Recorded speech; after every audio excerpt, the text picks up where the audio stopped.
ওইদিকে ওই দিকটা ক্লিয়ার করে লাস্ট একটা ভাই ওইদিকে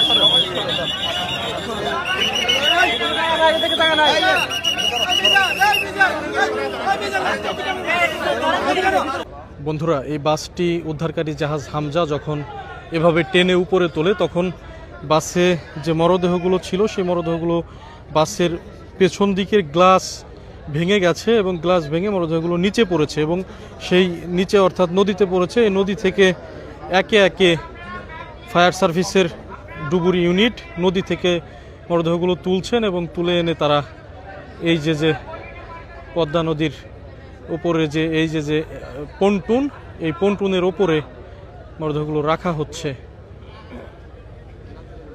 একটি হৃদয় বিদারক ঘটনা ঘটেছে দৌলতদিয়া পাটুরিয়া নৌ রুটে। আজকে ঈদ শেষে মানুষ কর্মস্থলে ফিরছিলেন এই সৌহার্দ্য পরিবহনে করে।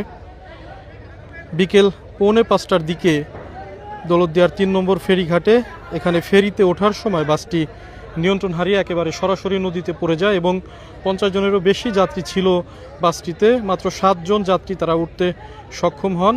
এই 7 জনের মধ্যে 2 জনই গলন্দ উপজেলা স্বাস্থ্য কমপ্লেক্সে নেওয়ার পরে চিকিৎসক মৃত ঘোষণা করেন। বাদবাকি প্রায় 50 জন বা 40 জনেরও বেশি যাত্রী কিন্তু এই বাসের মধ্যেই তারা পানিতে ডুবে মারা যান।